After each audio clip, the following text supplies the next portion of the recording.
नमस्कार दोस्तों, मैं डॉक्टर मधु प्रस्तोगी हूँ। मैं professor in head department of radiation oncology doctor Ram Manohar Lohia institute of medical sciences Lucknow में कार्यरत हूँ। आज हम लोग जो है मुख का कैंसर, जिसे ओरल कैविटी कैंसर बोलते हैं, उसके बारे में चर्चा करेंगे। देखिए, हमारे देश में अगर हम विदेशों के कंपैरिजन में देखें तो हमारे देश में ये कैंसर बहुत ज़्यादा कॉमन है और हमारे प्रदेश में इसकी संख्या बहुत ज़्यादा है। उसका मुख्य कारण आप खुद समझ सकते हैं कि हमारे यहाँ तंबाकू के डिफरेंट टाइप्स का उपयोग, जैसे गुटखा हो गया, खैनी हो गई, सिगरेट हो गया, बीड़ी हो गई, पान हो गया, इन सब का उपयोग, और आजकल नया जो ट्रेंड हुक्का चला है, इन सब का उपयोग बहुत ज़्यादा तादाद में होता है। बहुत ज़्यादा जनसंख्या जो है इस पे लिप्त है और लगातार वो इसका उपयोग करते हैं बगैर रुके। सर, माउथ कैंसर के लक्षण क्या होते हैं? देखिए, मुंह में अगर कोई असामान्य चीज अगर हो रही है, एक तो होता है ओरल कैविटी, मुंह जिसको कि हम खोल के जिस समय हम शीशे के आगे देखते हैं तो कुछ हिस्से जैसे हमारे गाल हैं, जीभ है, जीभ के नीचे का हिस्सा है, ऊपर का तालू है और पीछे के जो टॉन्सिल्स होते हैं और जीभ का भी पीछे का हिस्सा, जो कि हम एक नॉर्मल मुंह खोल के आ बोलते वक्त चेक कर सकते हैं। अगर इस हिस्से में कोई भी प्रकार के असामान्य घाव बनता है या लाली आ रही है और जो कई दिनों से ठीक नहीं हो रही है, उस पे से खून निकल रहा है और उसका साइज बढ़ता जा रहा है या वहाँ पे कोई अल्सर डेवलप हो गया है, तो ये जो है लक्षण हो सकते हैं मुंह के कैंसर के। इसके अलावा गले का कैंसर होता है जिससे हमारी वॉइस बनती है, जैसे कि लैरिंक्स बोलते हैं या वॉइस बॉक्स बोलते हैं। अगर उस जगह कोई कैंसर हो रहा है जो कि मुख्यतः बीड़ी पीने, सिगरेट पीने, हुक्का पीने से होता है, तो ऐसी स्थिति में जो है आपकी आवाज़ बदल जाएगी। आवाज़ का बैठ जाना नॉर्मल होता है जब जुकाम वगैरह होता है, लेकिन वो हफ्ते भर में सही हो जाता है। मगर उसके बाद आपकी आवाज़ बैठ गई है, आवाज़ घरघरा रही है, बोलने में दिक्कत हो रही है और वो लगातार बनी हुई है, मान लीजिए महीने, 1.5 महीने, 2 महीने से खाना निगलने में दिक्कत हो रही है, तो ऐसी स्थिति में आप ये मान सकते हैं कि गले का कैंसर है।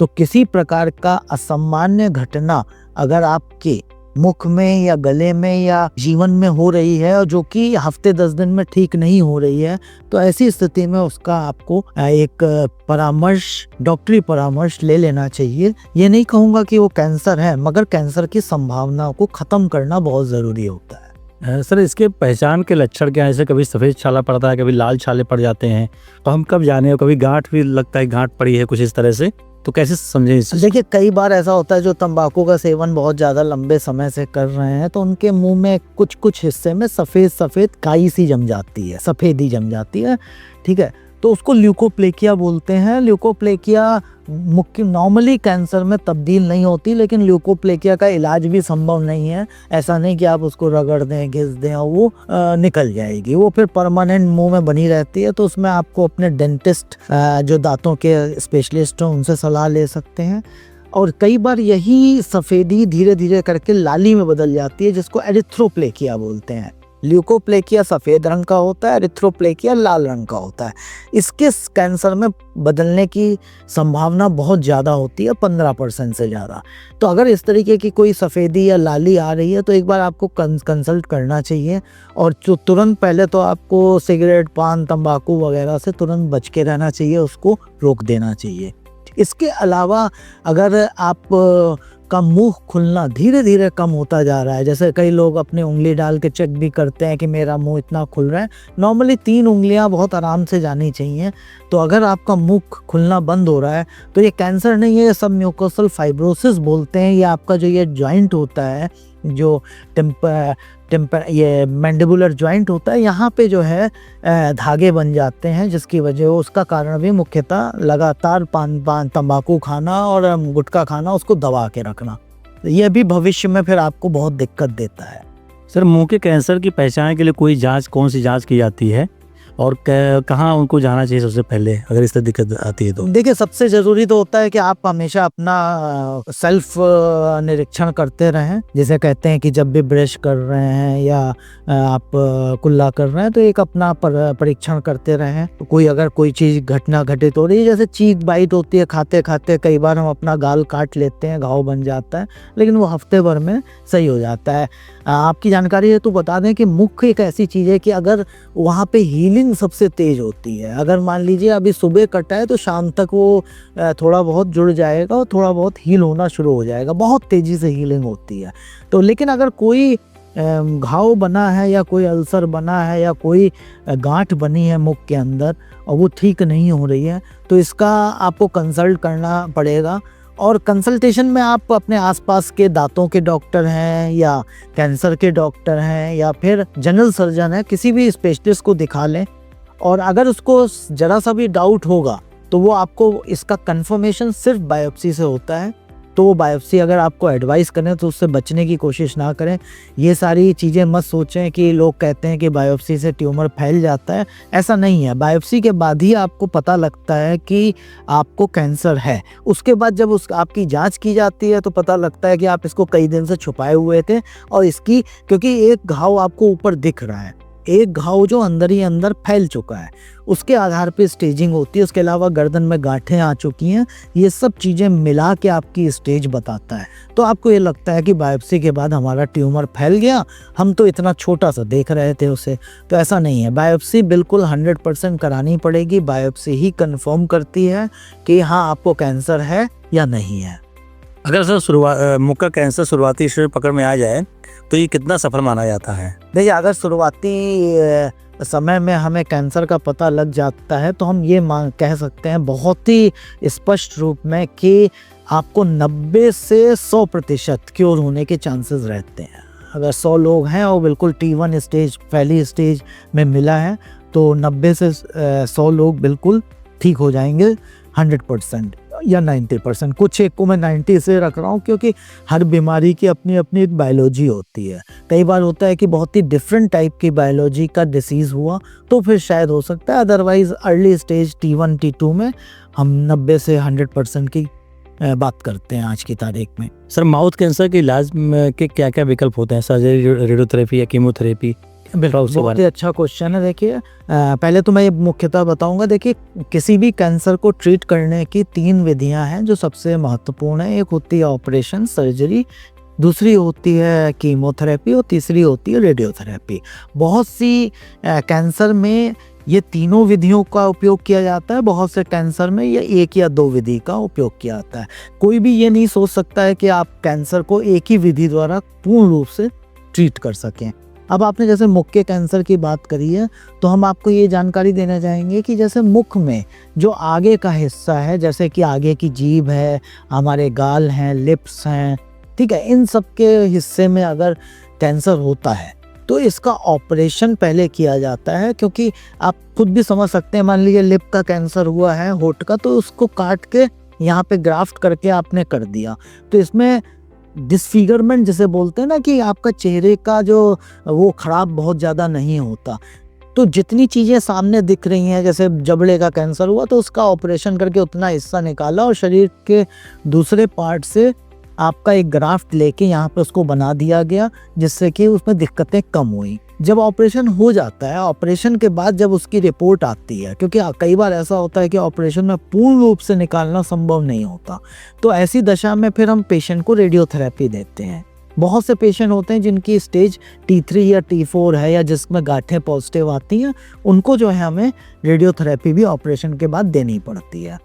और बहुत से पेशेंट आते हैं जिनमें शुरू में बीमारी वो बताते नहीं हैं या इग्नोर करते हैं, तो कई बार एडवांस होती है, तो उसको ऑपरेशन वाली स्थिति तक लाने के लिए हम शुरू में कीमोथेरेपी देते हैं, जिससे कि बीमारी थोड़ी छोटी हो जाए। उसके बाद हम चेक करते हैं कि हाँ क्या ऑपरेशन हो सकता है। अगर ऑपरेशन हो सकता है तो ऑपरेशन के बाद सिकाई देते हैं रेडियोथेरेपी, नहीं तो फिर हम पहले रेडियोथेरेपी और कीमोथेरेपी साथ में उसको दे के ठीक करने की कोशिश करते हैं। अब इसके पीछे के हिस्से में अगर हम जाते हैं, इसको ओरोफेरिंक्स या गले की लैरिंक्स बोलते हैं, तो ऐसी जगह पे अगर ऑपरेशन किया जाता है तो बहुत से ज़्यादा इम्पॉर्टेंट स्ट्रक्चर्स निकालने पड़ते हैं। फॉर एग्जांपल अगर मान लीजिए वॉइस बॉक्स का कैंसर हो गया है जिसे लैरिंक्स बोलते हैं, तो ऐसी दशा में लैरिंक्स निकाल देंगे तो ये पेशेंट फिर जीवन भर बोल नहीं पाएगा। तो ऐसी स्थिति में हम लोग सर्जरी को अवॉइड करते हैं। मरीज भी प्रेफर करता है कि उसका पहले कीमो रेडियोथेरेपी, जिसमें कीमोथेरेपी और रेडियोथेरेपी साथ में एक साथ दी जाती है। रेडियोथेरेपी डेली चलती है, कीमोथेरेपी हफ्ते में एक बार। तो इससे क्या होता है कि पेशेंट का वॉइस बॉक्स या लैरिंक्स प्रिजर्व रहता है, उसकी वॉइस प्रिजर्व रहती है। और अगर पेशेंट ठीक होता है तो वेल एंड गुड। अगर 3-4 साल बाद कभी फिर से दिक्कत आती है तो ऐसे में हम फिर उसको सर्जरी का ऑप्शन रिजर्व में रखते हैं। तो जो हिस्से में ऑपरेशन करने से पेशेंट को दिक्कतें या पेशेंट की अपनी लाइफ में प्रॉब्लम आता है, तो वहाँ पे हम ऑर्गन कंजर्वेशन, ऑर्गन को प्रिजर्व करने का प्रोटोकॉल अपनाते हैं, कीमोथेरेपी और रेडियोथेरेपी।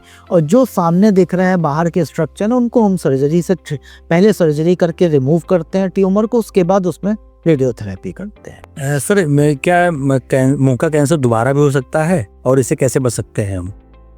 नहीं, देखिए दोबारा होने की संभावना निर्भर करती है कि आप किस स्टेज पे प्रस्तुत किए हैं और आपकी उम्र कितनी है। क्योंकि बहुत यंग एज में अगर किसी व्यक्ति को कैंसर हो रहा है तो हम ये मान के चलते हैं कि अगर कोई मान लीजिए 30 साल का है तो उसने 10 साल तंबाकू खाया होगा, सिगरेट पिया होगा। लेकिन कोई अगर 60 साल का है और वो कहता है कि मैं 40 साल से बीड़ी पी रहा हूँ, उसके बाद उसको कैंसर हुआ है, तो इन दोनों कैंसर के होने के कारणों का उनके बिहेवियर में फ़र्क होता है। यंग एज में हुआ कैंसर, कम एक्सपोजर के साथ हुआ कैंसर में ज़्यादा एग्रेसिव माने जाते हैं कि इसका मतलब उसके अंदर कोई ना कोई डिफेक्ट था जिसकी वजह से कैंसर डेवलप हुआ। 60 साल के एक पेशेंट में अगर कैंसर हो रहा है तो हम ये मानते हैं कि हाँ 60 साल के 40 साल से चूँकि वो बीड़ी सिगरेट तंबाकू खा रहा था तो क्रोनिक इरिटेशन की वजह से इसमें कैंसर हुआ है। तो यंग एज में अगर बीमारी होती है तो फिर से आने की या और जगह फैलने की संभावना बहुत ज़्यादा रहती है। ओल्ड एज में होती है तो थोड़ी कम रहती है। अब इससे बचने का तरीका यही होता है कि हम आपको ये बता दें कि जब हमारे कैंसर के विभाग में किसी भी मरीज का इलाज होता है तो उसको जीवन भर फॉलोअप में आना होता है। इवन सरकार ने आपको रेलवे कंसेशन फॉर्म भी मुहैया कराए हैं कि आपको जैसे अपने घर से आना हो, अपने साथ किसी को लेके आना हो तो आपको दिक्कत ना हो, इसलिए कैंसर के मरीजों को रेलवे में टिकट में बहुत भारी छूट दी जाती है। तो इसका सिर्फ एक तरीका है कि आपको जिस भी डिपार्टमेंट में, जिस भी विभाग में आपका इलाज हुआ है, वहाँ पे आप लगातार उनके एडवाइस को, उनके निर्देशों का पालन करें। जब जब वो आपको बताएं कि आपको फिर से आके दिखाना है, आप दिखाएं। क्योंकि जब हम पेशेंट को देखते हैं तो हम बहुत जल्दी ढूंढ लेते हैं कि इसको कहीं बीमारी फिर से तो नहीं आ रही है, कहीं और जगह पे नहीं आ रही है। तो जितनी जल्दी वो पता लगता है उतनी जल्दी फिर से ठीक किया जा सकता है। और उसके अलावा जो लक्षण मैंने बताया कि कोई भी असामान्य घटना अगर आपके ऊपर घट रही है तो उसका ध्यान रखिए। आपको मान लीजिए 3 महीने बाद बुलाया, लेकिन आपको अगर कोई असामान्य घटना, फिर से छाला आ गया है, खून आ रहा है, तो आप तुरंत आके फिर से दिखाइए। एक सर आखिरी सवाल है कि अगर कोई व्यक्ति रोज़ गुटखा का तम्बाकू खाता है तो उसे साल में कितनी बार मुंह की जाँच करानी चाहिए, और मुंह के कैंसर से बचाव के लिए लोगों के क्या सावधानियाँ अपनानी चाहिए? पहले तो अगर कोई ये सब कर रहा है तो मेरी एडवाइस है कि उसको तुरंत बंद कर दें, कि ये अच्छी बात नहीं है। आप क्यों अपने आप को न्योता दे रहे हैं कि आपको कैंसर हो। और अगर मान लीजिए बंद कर दिया है तो उसके बाद अगर उसको है तो वो अपना हफ्ते में एक बार अपने मुख की सघन जांच करे। और अगर कोई भी असामान्य घटना उसके साथ हो रही है या उसको लग रहा है तब वो फिर चिकित्सीय परामर्श तुरंत करे।